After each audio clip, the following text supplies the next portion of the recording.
Ito ang radyo ng bagong Pilipinas. DWAN 1206 AM, the future of AM radio. Bringing you the news that matters, the information you need, and the entertainment you love. Broadcasting 24/7 on Digital TV 13, 1206 AM, and streaming live on all your favorite social media platforms. Stay connected, stay informed. This is the DWAN 1206 AM, your station, your future.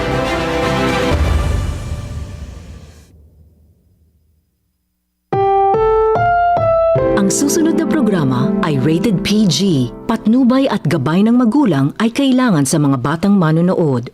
Join us as we uncover the stories behind every game-changing moment with Bill Velasco. Get ready to dive into the heart of sports because it's time for your favorite sports step into the spotlight.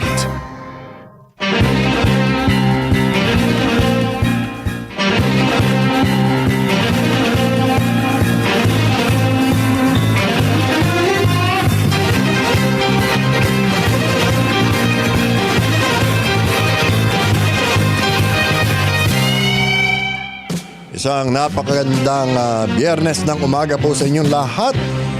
January 24 po ngayon. Ito ang Hardball with Bill Velasco at ang oras po natin 11:02. Mamaya makakapanayam natin ng live sina Patricia Ligaya, Jomar Liwanag at Isaiah Valencia ng Puso Wrestling. Paano nga ba maging atleta na entertainer din? At abangan din natin ang eksklusibong panayam sa isang photographer na si Sandro Paredes na naging photographer ng PVL. Pero bago ang lahat, you're tuned in to Hardball with Bill Velasco. Sundan kami sa aming mga social media accounts sa Facebook, DWAN 1206 AM. Final round. Sa YouTube, DWAN.1206 AM. Sa TikTok at DWAN 1206 AM. Sa Instagram at DWAN 1206 AM. At sa X o Twitter at DWAN 1206 AM _ Hardball with Bill Velasco. Sa ating eksklusibong report ngayong umaga, formal nang nag-apela ang journalist at manager na si Nisi Casiano sa Boxing and Other Contact Sports Division ng Games and Amusements Board ukol sa desisyon nitong hindi payagan ang dating bantamweight world champion na si Kevin Bilingon na lumaban sa 171. Nakatakdang sumalang si Bilingon sa isang 3-round bantamweight fight kontra kay Bibiano Fernandez sa 171 event sa Qatar sa February 20. Ayon sa GAB-BOCC, hindi nakasunod ang Filipino MMA fighter sa alituntunin na organisasyon dahil anilay 6 na taon na nang huling nanalo si Bilingon sa isang opisyal na MMA fight. Inirekomenda rin ng BOCC na lumahok muna si Bilingon sa mga lokal na laban sa Pilipinas. Depensa naman ni Casiano, eksklusibo ang kontrata ni Bilingon sa One Championship at pirmado na rin anya ni Bilingon ang kontrata para sa nasabing laban at opisyal na rin itong inanunsyo ng One Championship. This is Hardball with Bill Velasco.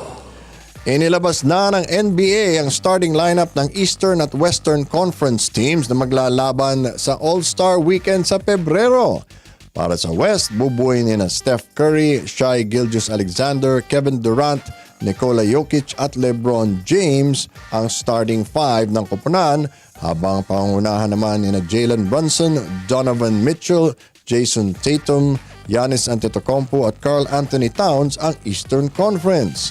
Matatanamdaang tinambakan ng Team East ang Team West 211-186 sa All-Star Game noong nakaraang taon. You're tuned in to Hardball with Bill Velasco. Itinanghal ang Chicago-based skater na si Lorenzo Ilano bilang kauna-unahang Filipino-American US Junior Figure Skating Champion.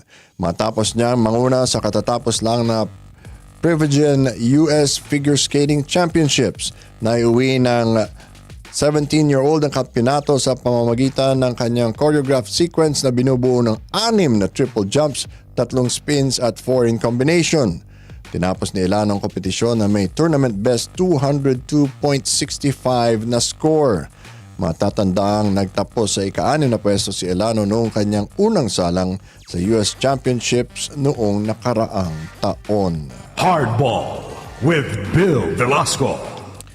Dapat ng pangunahan ng pamahalaan na pag-organisa sa mga paliga sa bansa para maiwasan ang hindi pagbabayad sa mga tauhan nito.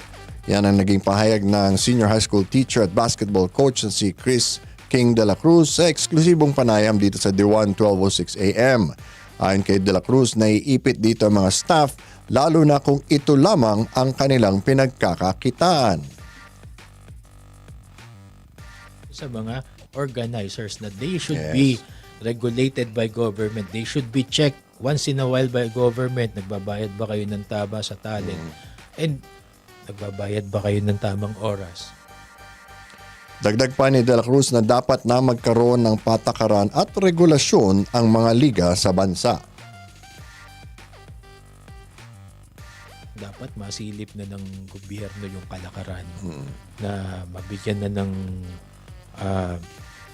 regulation na parang kasi habang walang rule, kumbaga sa trapiko, walang sign na naka no U-turn, pwede kang mag U-turn. Yun yung problema ngayon walang rule. Kumbaga free for all. Kailangan may nasulat. You're tuned in to Hardball with Bill Velasco. At sa ikalawang game din ng WMPBL, pareho nakuha ng Galleries Tower at San Juan Lady Knights ang kanilang unang panalo sa Women's Maharlika Pilipinas Basketball League kahapon sa Inares Sports Center sa Pasig. Pinataob ng Sky Risers ang Centro Escolar University Lady Scorpions sa score na 102-46, habang tinapos naman ng Lady Knights ang Solar Home Suns 105-39. Nagtala ng kabuang 28 puntos sina Cindy Resultay at Rachel Lacayanga para sa Sky Risers. Nagposte naman ng 12 points, 9 rebounds at 5 assists si Rejoice Adlawan para sa Lady Knights. This is Hardball with Bill Velasco. At para sa mga tagahanga ng women's basketball, makakasama natin dito sa studio ang Galleries Tower Sky Risers women's basketball team sa Lunes. Kaya abangan ninyo yan. This is Hardball with Bill Velasco. Nakabalik na sa winning column ang Akari Chargers matapos nilang talunin ang NX-led Chameleons 3-1 sa PVL All-Filipino Conference kagabi sa Phil Sports Arena. Maagang nakuha ng Chameleons ang momentum ng laro dahil sa kanilang net defense para maibulsa ang first set 25-21.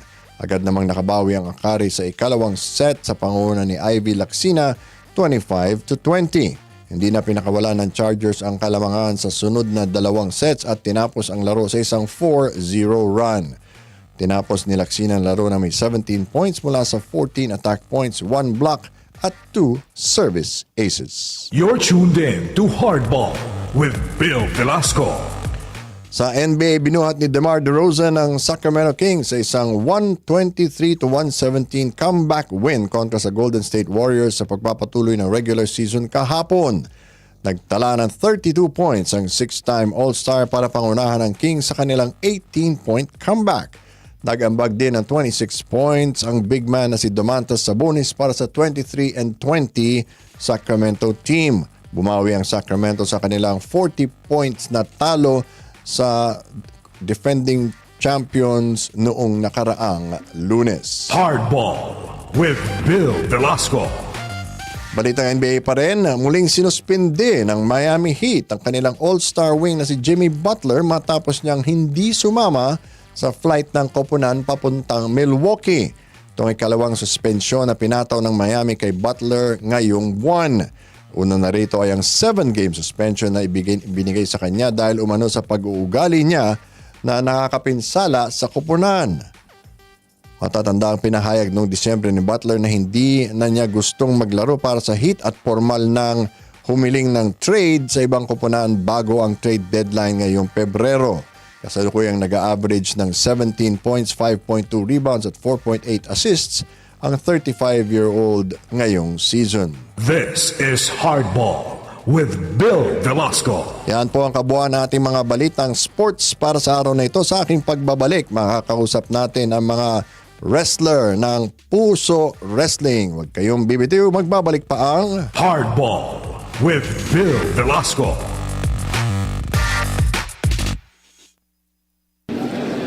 At ito yung guarantee ko.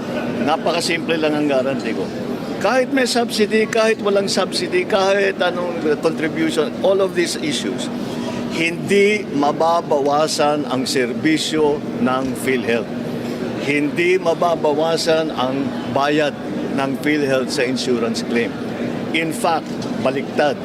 Padadamihin pa namin ang serbisyong ibibigay ng PhilHealth, palalakihin pa namin ang pagbayad sa insurance claims. So, I would like to just assure everybody, huwag niyong inaalala na mababawasan ang serbisyo kahit na kanino, para sa senior, para sa mga hirap, para sa middle class. Walang mababawasan kahit isang kusing. Quite the opposite.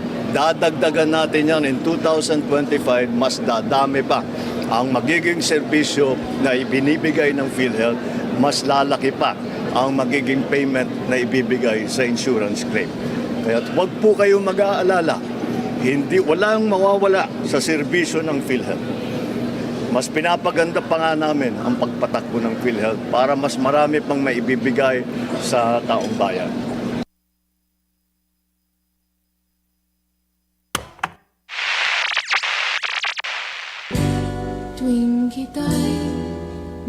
Maibabalik pa ba ang kahapon? Dito sa Back to Classics, all hits, 50s to 70s, magbabalik sa inyong mga puso ang ginintuang panahon ng musika ng nakaraan na nagpatawa, nagpaluha, at nagpatibok sa atin noon at magpahanggang sa ngayon. Tara na't manood, makinig, sumayaw, at sabay-sabay nating balik-balikan mga klasikong kantang minahal ng lahat. Back to Classics All Hits, 50s to 70s, where the golden era of music lives on. Only on DWAN 1206.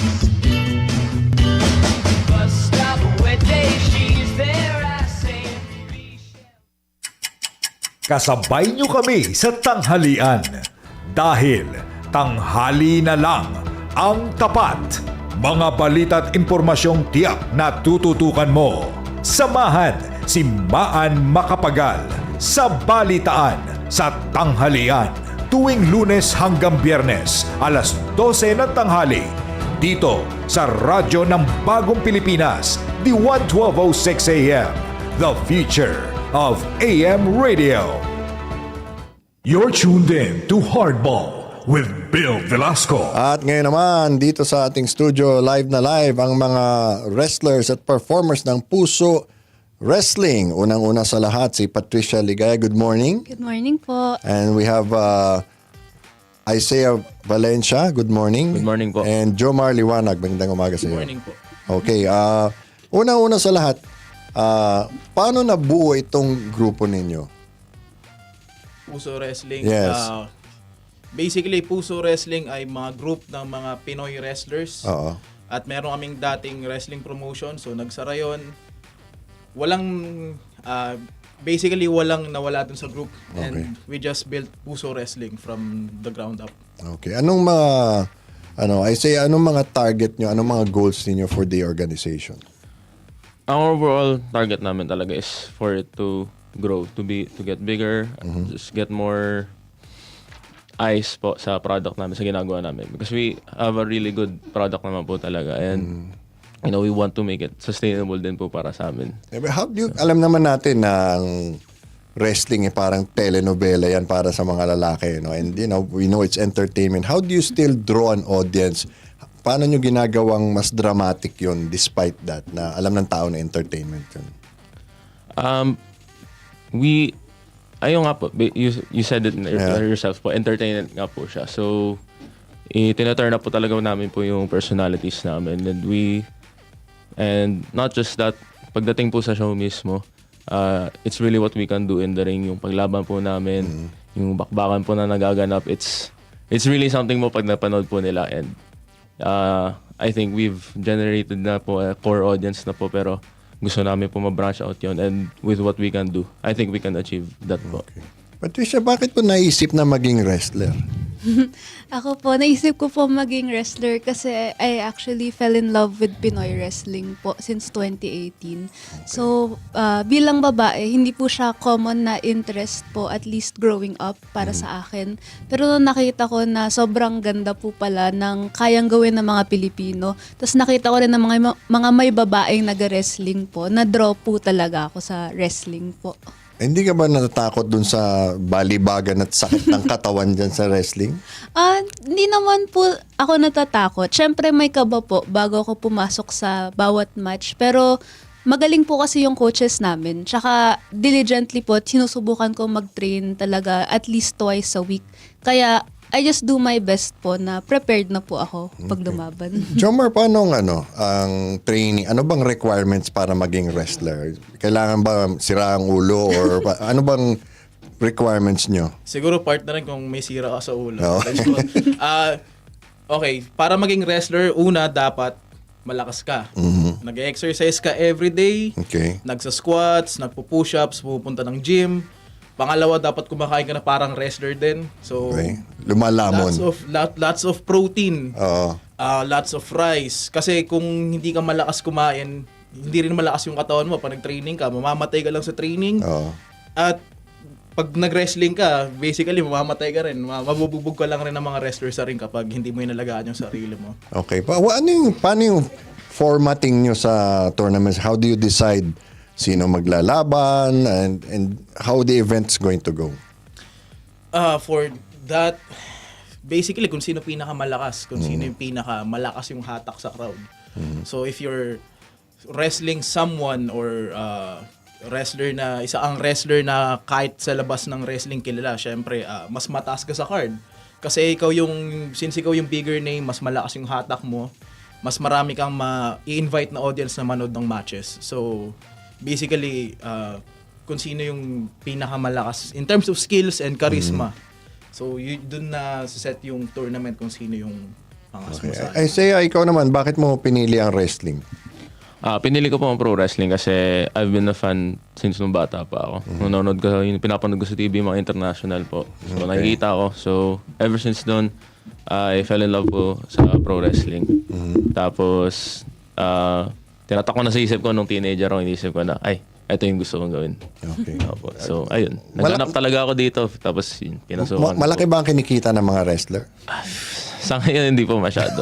Hindi po masyado. Yun nga po yung isang goal po namin, gawin siyang sustainable po talaga para maging trabaho po. Pero sa ngayon, mga pro wrestler po dito sa Pilipinas ay may day job din or like me, estudyante. Okay. Anong course mo? Information systems po. Talagang magkalapit, ano? Sobrang kalayo po ako.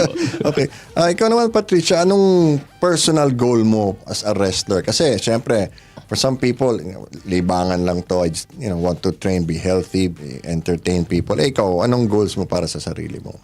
Ako po bilang wrestler, ang personal goal ko po syempre magpatuloy lang po na mas lumakas tsaka mas gumaling. Kasi first year ko pa lang po, bilang pro wrestler, I'm entering po yung second year ko. And syempre, hindi naman po madedenay na bilang isa pa po sa mga pinaka-rookie po sa aming roster, marami pa akong dapat matutunan, marami pa akong mga matches na kailangan labanan. So hopefully po, in time, mas lalo na this year, mas ma-elevate ko po yung skills ko. And syempre, makapag-train po ng tuloy-tuloy para mas malakas pa po yung mga kalaban ko. Alam ko naman lahat ng mga wrestler may character yan, may personality yan. Ikaw, anong personality mo sa ring? Personality ko po, tulad sa sinabi ni Isaiah, dinala ko lang po yung kung sino ako bilang tao sa ginagawa ko. So, kung makikita niyo po, very pink po ako. Girl na girl. Opo, girl na girl. Kasi gusto ko rin po ipakita na kahit girl na girl ako, kaya ko naman po makasabay yung mga lalaki po. At saka yung iba-iba pa pong malalakas na babae sa amin. Locally, napansin ko dito sa Pilipinas, mas madalas yung taglalaban ang lalaki at babae ko minsan. Why is that? Why is that the case? Well, kasi sa Pilipinas, syempre, all for equality. Hindi porke lalaki ka or babae, hindi mo na kayang lumaban sa lalaki. Speaking of from experience, nakalaban ko si Patricia Ligaya last year. Nasaktan ako sa leg nun. Actually yun, may one move. Hinagis ko siya sa ring. Pagtalikod ko sa kanya, akala ko wala na siya. Like knockout. Pagharap ko, bigla niya akong inundayan ng suntok. Okay. Tapos lumipad ako palabas ng ring after nun. Pagkatapos balik ako sa backstage. Pagtingin ko sa dibdib ko, namumula. So ganun sila kalakas. Yung mga babae sa puso wrestling, mga malalakas, kayang-kaya nilang sumabay sa mga wrestlers na lalaki. Meron din kaming wrestler, si Joya. Kaya niyang mambalibag ng mga taong mga 6'4" yung height. Kasi literal, kahit sinong wrestler harap mo sa kanya, kaya niyang balibagin. Si Super P, yung local superhero namin, DIY superhero. Nakalabang ko na rin yan one time. Lagi siyang nakakatakas sa mga moves ko. Na-counter niya ako. Maraming beses muntikan na niya akong matalo. Pero syempre, in the end, ako pa rin yung panalo. Yeah. Pero it goes to show na yung mga women sa Pinoy wrestling ay malalakas. Okay. How hard is it para sa inyo na makuha ang respeto ng tao? Kasi parang, it's entertainment, but it's also sports, di ba? Parang you have one foot in each world. Sa amin, very hard. Kasi meron ng pag sinabing wrestling, May ang bias dami ng bias ng mga tao. Okay. Pero wala kaming kung ganun yung iniisip nila, okay lang. Kaya kami nandito para patunayan sa mga tao na yung napapanood nyo ay 100% real. Hindi nyo naman pwedeng pekein ang gravity. Oo. Hindi mo pwedeng pekein ang suntok. Pag binalibag ka ng tao sa sahig, wala kang magagawa. Masakit pa rin. Masakit pa rin talaga. This is why we train our bodies na maging safe. 'Di ba? Kasi kung hindi, mahirap magka-injury kasi lalo na ngayon. Hindi pa sikat ang wrestling. Kung lahat kami injured, wala kaming patutunguhan. So that's why we train every day. And yun, to show the people na this is real. I say, anong klaseng technical knowledge ang kailangan nyo munang ma-absorb o matutunan bago kayo sumalang sa ring? You really have to know po yung techniques both ng grappling, a lot of yung strikes din, and generally yung technicality po sa fitness, and yung workout kailangan po, like sabi po ni Jomar kanina, kailangan po talaga physically fit. And not only that, you have to be mentally healthy, mentally fit din po. Kasi magpasok mo na ring, ang dami pong factors niya. Hindi lang may kalaban ka, may mga ilaw pa, may mga tao doon. So, nakaka-distract po yun lahat, tapos isipin mo pa na nasa laban ka. Tapos kailangan mong, you have to be in it 100%. And if nag-falter po yung mind nyo, wala na po. Baka madisgrasya ka pa. Opo, ayun. Patricia, ikaw naman, paano mo sinisigurado na ligtas ka during the fights? Anong mga tinuturo nila sa inyo para hindi kayo masaktan? Well, una po sa lahat, mahirap po talaga sabihin na training na hindi masaktan kasi it's part of the job talaga na masaktan kami. Pero for preparation na lang. Kunyari ako po personally, yung minention po ni Isaiah na technical skill, syempre tinetrain ko po yan kasama po yung coaches po namin. Sa team po namin, marami po sa amin na magaling po sa technical groundwork po. So kailangan po talaga when you wrestle in the ring, hindi ka lang equipped physically and hindi lang din mentally. Kailangan may knowledge ka po sa ginagawa mo. Pati yung sa strikes po, kailangan po nagte-train po kami kung paano magbigay po na sustainable po sa akin. Kunyari, kung paano sumipa ng tama. Kasi alam namang sumipa lang ako, tapos bali na agad yung ankle ko. So, hindi na po ako makapag-wrestling. And higit po sa lahat talaga, kailangan din po na nakapagpahinga na po ako mabuti. Kasi hindi po madedenay kapag nagtatrain ka ng tuloy-tuloy. It's going to take a toll po, both physically and mentally. May burnout. Opo, may burnout talaga. Tapos makikita mo pa yung mga comments online na ginagawa po namin, hindi naman ganun kasakit. Talagang may mental aspect po siya talaga. Pero at the end of the day po talaga, you have to trust your coaches na they're teaching you the right technique, they're teaching you the right way to survive in the ring.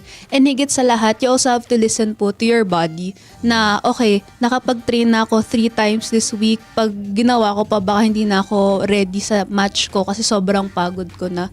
So malaking aspect din po talaga yun sa pagiging wrestler. I see. But you train also with the other female wrestlers or even the guys? Opo, wala pong segregation po sa training namin. What they teach the boys, they also teach the girls. And talaga pong nagsasabayan kami both in training and in the ring. Kasi hindi po kami naniniwala na kailangan special treatment po yung mas mahina yung mga babae. Ganun po. Okay. Siguro, tanong ko lang kay Jomar, how do you guys sustain yourself? Anong pangangapital nyo? Anong kapirahan ng naipasok dyan para makapag-andar kayo? For individual wrestlers, so we have day jobs. Okay. Yung iba, students na may nag-freelance work. Okay. For the shows, we actually contact our sponsors para para magkaroon kami ng budget for the show. And of course, yung as wrestlers, kailangan namin ibenta yung sarili namin sa mga tao and invite them na panoorin yung show. So if we, given all that, kapag puno yung shows, we also get to earn money. So for now, considering yung popularity ng wrestling sa Pilipinas ay hindi pa naman sobrang sikat, unlike yung ibang sports, 'di ba? We are working towards the goal na eventually maging full-time job siya. So we can quit our day jobs, 'di ba? So we can do it for a living. Ayun, sa amin talagang out of pocket namin yung budget for wrestling. Okay. How much does it cost to have, let's say, one event? Kasi syempre may ring, may security, may technical officials ka pa. I would say I can't give an exact number, pero I would say a lot kasi syempre yung lights, yung staff, yung mga It's an event, It's an event So I think lampas ng mga 100 or something. Okay. So I'm not so sure, pero it's a lot. Okay. I say for your part, no, what do you hope to get out of this? Kasi sabi mo naaliw ka nung bata ka. Ngayon naman, as an adult, what do you get out of it? Fulfillment po talaga. Kasi it might not be a lot sa mga tao from the outside, but I am currently living my dream. So nandito po ako ngayon, ito nga po yung ginusto ko sa buhay ko. And for now, it's just angat na angat lang po. So si Jomar, tagal na po niya sa industriya na to. Parang sinabi mo matanda na siya. Actually, kaedad ko lang po to. Tapos mas matagal lang po talaga siya. Okay. Gusto ko po umabot sa level niya, sa level po ng ibang veteran po namin. I want to be stronger, want to get better as a professional wrestler po nga.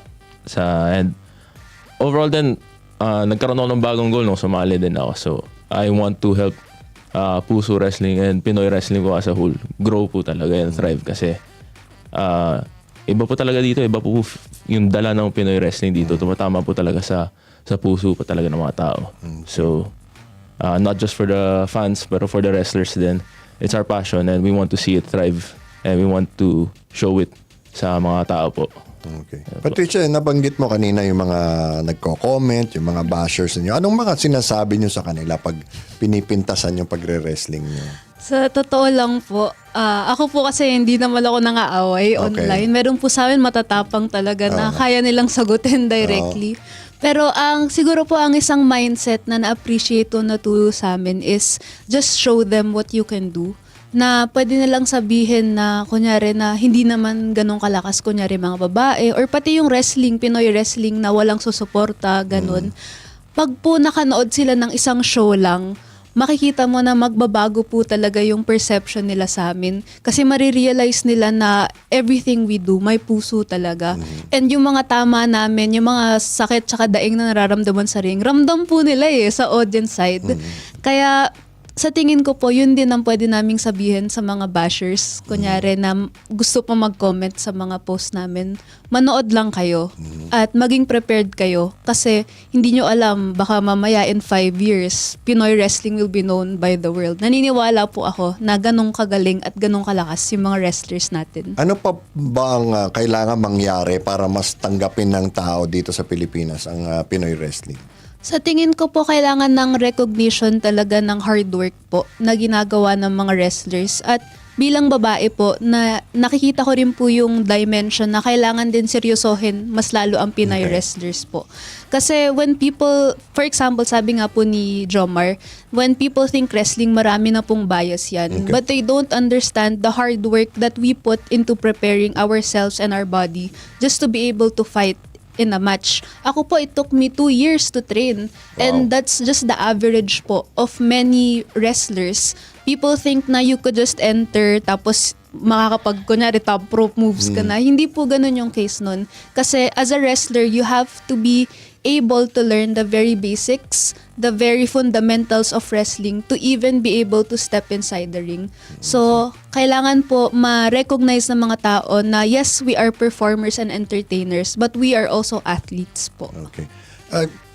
Jomar, yung gusto kong sana itanong, saan nanggagaling ang technical expertise sa wrestling dito sa atin? Sino mga nagtuturo? Sino mga trainers ninyo? We have 3 coaches. So we have Chili Willy from ECW. We have Ho Holden, former WWE NXT superstar. And Tajiri from ECW. Yun. Madalas dito yun eh. Yung 3 main na yun. Pero grabe yung ECW, hindi ba?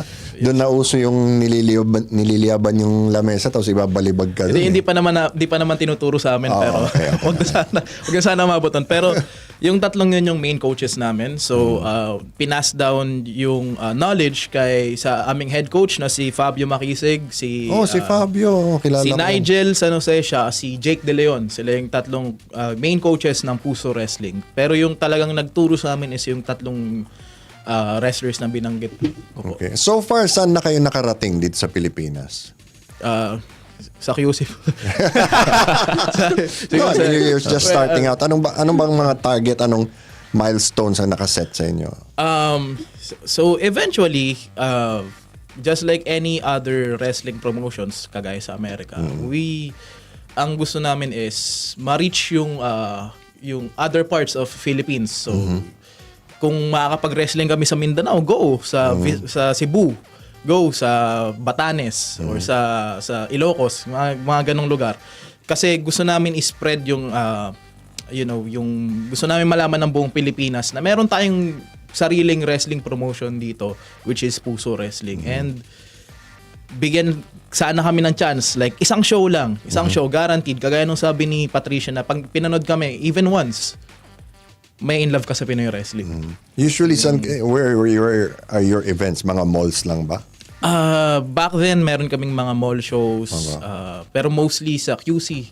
Now, ang aming home venue is on Brawl Pit, Bulusan, sa may bandang Retiro. So, lahat ng shows namin from last year and to this year din, sa Brawl Pit siya magaganap. Brawl Pit, Bulusan. Okay. Patricia, ikaw personally, how long do you think ipagpapatuloy mo tong wrestling? Kasi hindi naman to sport na panghabang buhay, tsaka hindi naman to sport ng matanda, hindi ba? Hindi kagaya ko. Ako, hindi ko na kaya yung mga ginagawa niya. But ikaw personally, how long do you want to do this? As much as kaya ko po. Like, marami pong nagsasabi na ang katawan pag matanda na or pag tumatanda na hindi na kaya yung kayang gawin when you're younger. Pero ako po kasi yung mga idol ko, for example po si Yappy from Ice Ribbon, 40s na po siya, nagre-wrestling pa rin po siya as her main job. So sa tingin ko po, yes, merong biological at physical limitations that come with age. Pero ako po, bilang wrestler din, I will push through those limitations. Kung kaya ko until 50s, sige. Pero syempre, sana kumikita naman na po kami to be worth it. Yun ang mabigat din. I say, realistically, how long do you think it will take na maging talagang full-time job and you become full-time entertainers sa Puso Wrestling? Realistically? Oo. Feeling ko mga ilang taon pa to. Hopefully not too long, pero hindi naman po sinasabi ko na wala kami support ngayon. Malaki po talaga support system ngayon. Pero for it to be sustainable, as a sustainable job, mahirap. Sustainable na po siya in terms of shows.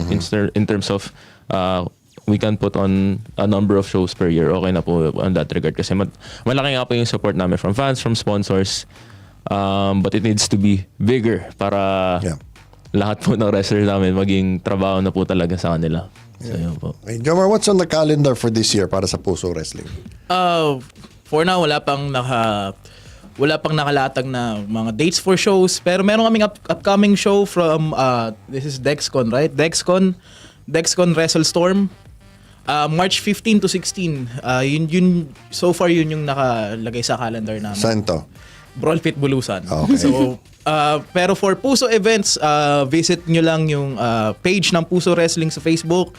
Nasa YouTube din kami and sa Instagram and other social media platforms. So, if you want to watch mga future Puso Wrestling shows, make sure lang i-follow yung page. Okay, yan ang ating mga kaibigan mula sa Puso Wrestling, Patricia Ligaya, Jomar Liwanag, and Isaiah Valencia. Magbabalik po ang inyong programang Hardball with Bill Velasco. On Hardball with Bill Velasco, 5 special guests shared their heartfelt messages for Bill. Hindi ako magpapa-interview sana. Dahil nalaman ko sa Bill Velasco, okay, maski na sino, first time in 10 years, wala akong interview. Ikaw lang. Salamat, pare. Okay. Ariel Morales. Ariel, good morning. Glad to see you back on your feet, sir. Maraming salamat, Ariel. And I'm not used to calling you Coach Sean. You know, I mean, we've been friends for so long, but I'm very happy for you, and I wish you all the success in the world, brother. Bill, I can't. I'm glad to see you healthy. I'm glad to see you're back and strong. You have been a big part of this transition to help me keep my name relevant. Walang iba kundi si Rico Hizon. Rico, how are you, old friend? Ako, magandang umaga, Bill. I miss you. It's been exactly 1 year since we last saw each other.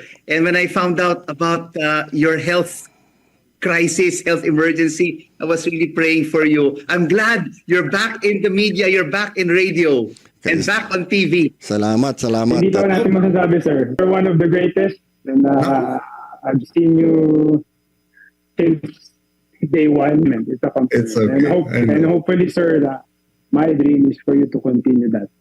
Yung passion mo still continue that. Salamat. Don't miss this inspiring moments only on the 1206 AM's Hardball with Bill Velasco. From timeless classics to the latest hits. Let your host, Terrence the Sting Khan, be your guide to a journey of melodies that transcend time.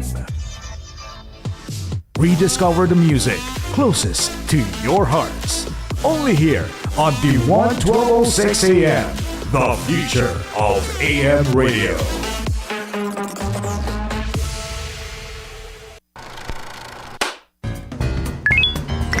Are you stuck in your thoughts again?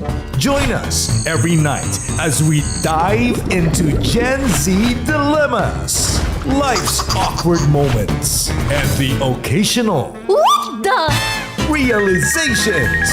Catch Overthoughts with Sam and Joe, where overthinking has never been more fun or this chaotic.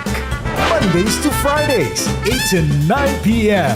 before PCSO Lottery Draw. Only here on the 1206 AM, the future of AM radio. Be ready to move and groove as we blend the beats of the past with the moves of today. Let's dance the afternoon away with the One's Groove. Don't you want me, baby?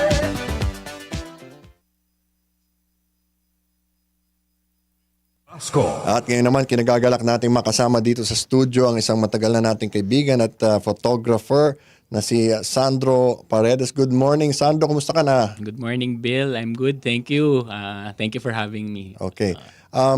You made a bit of a splash recently dahil nakunan mo ng pre-season photos yung mga PVL players. Paano nangyari yun? Well, actually, Bill, second time ko na yun. Oo. So, parang last season, they also asked me to shoot. Tapos, inulit lang namin yun ulit. Tapos, I was lucky enough na yun nga, after yung first, nagustuhan na ata nila, so they got me again. Okay. Pag ganyan, yung mga, of course, ang mga atleta, hindi naman mga professional model yan, no? Paano mo sila natuturuan na parang lumabas yung personality nila? I think siguro sa experience din, parang usually ang ginagawa namin, may mga printouts kami. Okay. Na mga sample peg, so to speak. So anong pwede nilang pose gawin.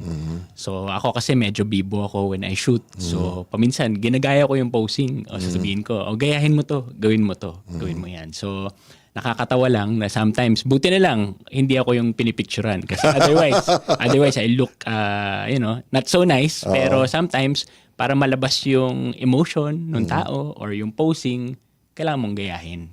So parang I'll tell the model or the athlete, gayahin mo to. Ganyan, ito gagawin natin. Ganon siya. I see. Gaano katagal ang setup pag ganyan? Yung lighting mo, yung background and everything. How long does that take? For that particular shoot, the background and everything was prepared by the PVL, by Signal. Okay. So parang it was my job na lang to light it up. So yung setting, yung parang may cage doon, tapos sa likod may nakalagay na PVL, may bola. They had parang mga color gels, and then kailangan lang namin ilawan yon. So once na nailawan siya, lalabas siya. Pero if you look at the set, it looks very plain lang.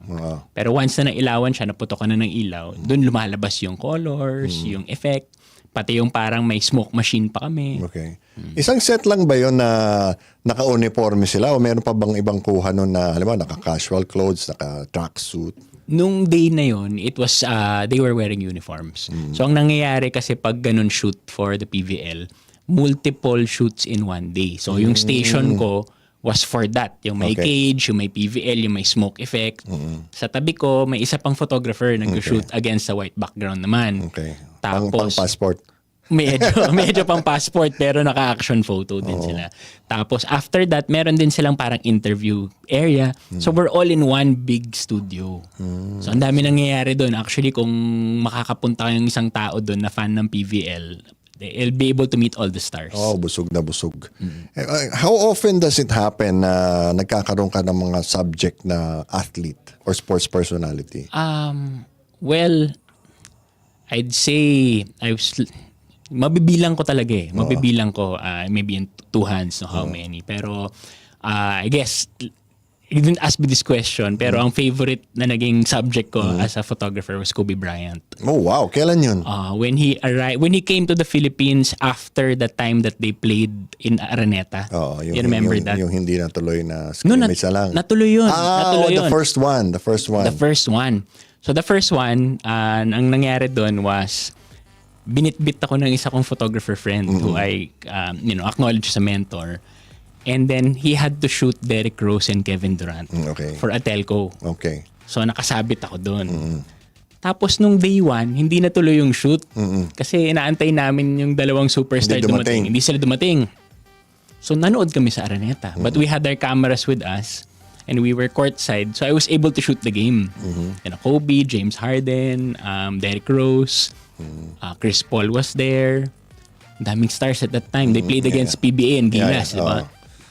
Next day, we shot, natuloy na yung shoot with Derrick Rose and Kevin Durant. Kevin Durant, siguro I'm half his height. Yeah. Grabe, such a tall guy. Anyway, leading to that story, a few weeks later, Kobe comes back for telco, a phone brand. Okay. Tapos hindi ito yung Lenovo. Ayun, walang iwanan. Yes. So kinuha ako as the photographer. Okay. That was great kasi pagdating ng eroplano niya, private jet, I was on the tarmac. Wow. Pagbukas ng pinto, first shot na pagka-open ng door. Tapos kasama ko si Kobe for those 3 days. Oh, wow, sarap. Pero ang malungkot doon, wala akong ni isang picture with him. Bakit? Bawal. Yes. Kahit sa NBA, pag nagko-cover ka, you can have a photo interviewing the person but a posed photograph is not allowed. Kasi nagtatrabaho ka nga, tsaka parang unfair naman yun sa mga fans talaga eh. Pero anong mga nagustuhan mo dun sa session mo with Kobe? Kasi I'm really a Kobe fan. Okay. So being able to be around him was already such a treat. Tapos, nung last day, bawal magka-picture. Pero I had a good conversation with him about basketball, about the Lakers. Tapos, we shook hands. Hindi pa siya nananalo ng Oscar Award noon. Hindi pa. So, pero ang saya kasi parang Parang tao lang siya. Tao lang siya. Tapos nag-uusap lang kami. So, I think a lot of fans don't get that opportunity. Baka may autograph something lang sila or they meet him. But to be able to be with him for 3 days was really amazing. Anong mga natutunan mo sa kanya? Marami. Pero more of siguro sa work ethic. Yeah. Diba? Parang more of Mamba mentality. Yes, more of as a fan. But kung tatanungin mo ako anong natutunan ko during our conversation, it was more about basketball lang, in general. Okay. What about other sports subjects that you had over your career? I was lucky enough to be able to shoot some UAAP games. This was during the Kiefer era. Okay. So I think the last UAAP game that I shot. Yung naka 5 feet sila. Naka 5 feet. The last two. Oo. The last two. And then, I was lucky enough to shoot that one. Then recently, meron din akong favorite subject. So, when it comes to sports, actually, I don't really shoot so much of action. Oo. Pero nung naglalaro na ng basketball yung anak ko. Ayan, siyempre. Parang dun lumabas talaga yung passion ko to shoot. Yeah, I've seen your collage. Yeah, to shoot live sports. I was telling nga sina Patricia earlier, yung mga wrestlers natin kanina, sabi ko naging favorite subject ko anak ko. So, iba yung experience na you're shooting your courtside. Yeah. While my co-parents nasa stand sila, pero ako nasa courtside. I'm able to watch the game, I'm able to observe it, take photos, document it. Isa pa, I also have a nephew, a niece who plays for the under 16 women's football team. Okay. So, dayo yun, galing Canada. Pag nasa Pilipinas siya to play for the team, if I have a chance to shoot their games, I also shoot it. Anong pinagkaiba ng studio shoot na posing yung subject mo sa action shot? Personally, anong preparasyon mo pinagkaiba dun? Very different siya. Kasi sa action shot, you really have to catch the moment.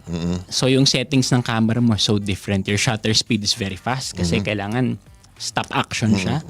Unless you want it to have that motion blur. So depende sa gusto mong style. No? Pero stop action, you have to really look at photos of those that have done it before. Okay. Para alam ko kung saan katatambay, best angles.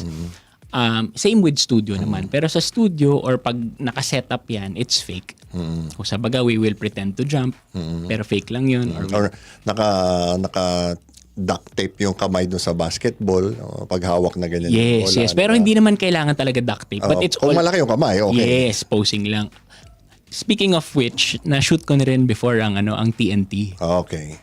So siyempre. Ang TNT, I shot TNT for their material. So sina Jason Castro, RR Pugoy, yung mga posing din.